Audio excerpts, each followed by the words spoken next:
NIT Hamirpur के विशेषज्ञ और शोधार्थी अब जल विद्युत, सौर और पवन तथा हाइड्रोजन बैटरी भंडारण क्षेत्र में अनुसंधान करेंगे। एनआईटी हमीरपुर शनिवार को सतलुज जल विद्युत निगम लिमिटेड के साथ एमओयू साइन करेंगे। एनआईटी हमीरपुर 6 साल के लिए बिजली विभाग के क्षेत्रों में अनुसंधान और विकास के लिए एसजेबीएनएल ने 40 लाख रुपए का फंड देने का निर्णय किया है। एनआईटी हमीरपुर में अगले शैक्षणिक स्तर से न्यू एजुकेशन पॉलिसी के तहत विभिन्न नए कोर्स शुरू किए जाएंगे, जिसमें हिंदी विषय भी शामिल होगा। नई शिक्षा नीति के तहत हिंदी का पाठ्यक्रम भी अनिवार्य किया गया है। ऐसे में नैतिक शिक्षा से जुड़े विषयों को भी हिंदी में भी पढ़ाया जाएगा। 5 नवंबर को दीक्षांत समारोह में 36 स्वर्ण और 11 रजत से नवाजे जाएंगे मेधावी। राष्ट्रीय प्रौद्योगिकी संस्थान हमीरपुर का 13 दीक्षांत समारोह 5 नवंबर को आयोजित किया जाएगा।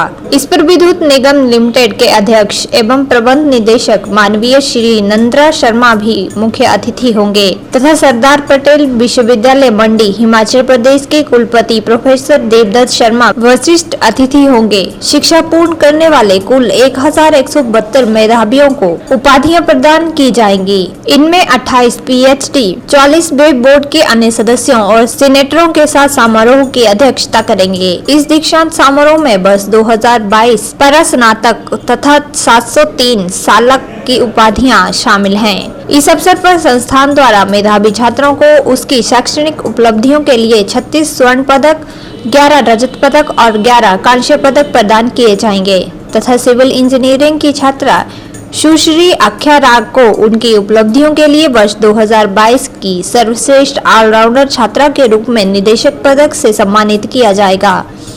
राष्ट्रीय शिक्षा नीति 2020 के प्रावधानों के अनुरूप संस्थान ने अनेक पहल की है और नई शिक्षा नीति के व्यापक उद्देश्यों के साथ इसे संरेखित करने के लिए पूरे पाठ्यक्रम को नया रूप दिया जा रहा है। वर्तमान में संस्थान विभिन्न कार्यक्रमों से बहुप्रवेश और बहुनिकास के प्रावधानों के साथ साथ उनके कार्यक्रम को दोहरी डिग्री से बीटेक में बदलने के लिए एवं बीटेक से दोहरी डिग्री में बदलने के लिए अनुमति दे रहा है। एनआईटी हमीरपुर के निदेशक एचएम सूर्यवंशी ने कहा कि पिछले 1 साल में 23 समझौता ज्ञापनों पर हस्ताक्षर किए गए हैं, जिसमें भारतीय रिमोट सेंसिंग संस्थान, इसरो, इंदिरा गांधी राष्ट्रीय उड़ान अकादमी, आईटीआई मंडी आदि प्रमुख हैं। इसके अलावा सतलुज जल विद्युत निगम लिमिटेड और एनआईटी हमीरपुर 6 साल के लिए बिजली विकास के क्षेत्रों में अनुसंधान और विकास के लिए 40 लाख रुपए के समझौते ज्ञापन पर हस्ताक्षर करने की प्रक्रिया में हैं। एसजेबीएनएल और एनआईटी हमीरपुर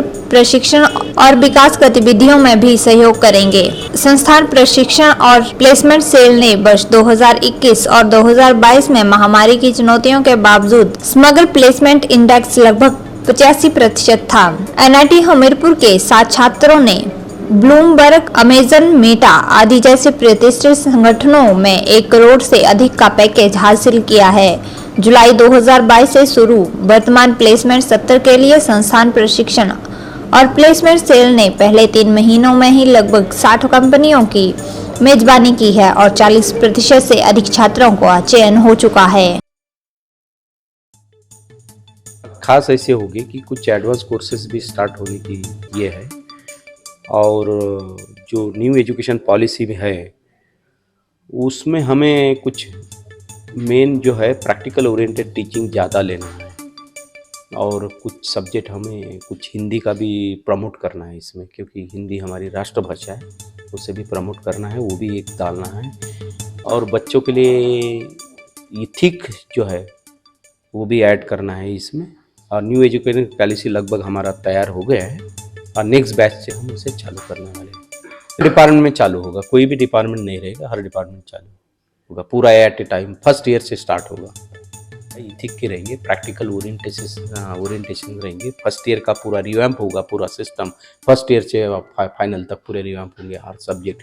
जो इंडस्ट्री को ज़रूरत है, इंडस्ट्री ओरिएंटेड सेल्फ डिपेंडेंसी जो होना चाहिए, वो भी कोर्सेस होंगे इसमें, कि बच्चे खुद के पैर पे खड़े हो।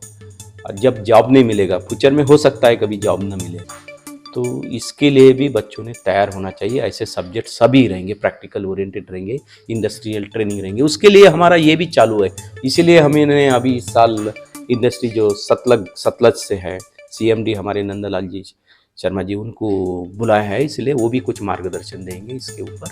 तो ये जो चीज़ें तो वही है, पावर डेवलपमेंट के लिए वो ऊपर है। तो उसमें हाइड्रो के ऊपर ज़्यादा है, हाइड्रो है, सोलर है और बैटरी स्टोरेज सिस्टम हाइड्रोजन का भी है। सर इसमें क्या रहेगा रिसर्च वर्क में और कितनी लागत का MOU होगा, किस तरह से इसकी रूपरेखा है? MOU का जो लागत का है वो तो बाद में डिसाइड होगा, लेकिन अभी इमीडिएट वो 40 लाख अभी इमीडिएट दे रहे हैं। शायद वो आज कल में ही हो जाएगा, 40 लाख दे देंगे। ये बात मेरी उनसे हुई। सोलर सिस्टम भी है, हाइड्रोजन भी है, इन हाइड्रो पावर है, सारी चीज़ें साल बंडल आ जाएगा इसमें पूरा। तो उनके साथ हमारा कोलैबोरेशन रहेगा और उसके अंदर R&D चलेगा। PhD तीनों मिला के जो स्टूडेंट्स है 1172 है स्टूडेंट्स, उसमें से UG PhD है 28 है और PG है 441 और UG है 703 स्टूडेंट्स, ये स्टूडेंट्स। और कुछ अवार्ड भी है, 36 गोल्ड मेडल है अवार्ड और 11 सिल्वर मेडल है और 11 ब्रॉन्ज मेडल है। तो ये हमारे आउटस्टैंडिंग स्टूडेंट्स को रहेंगे, मेरिटोरियस एंड आउटस्टैंडिंग स्टूडेंट्स को रहेंगे। थैंक्स।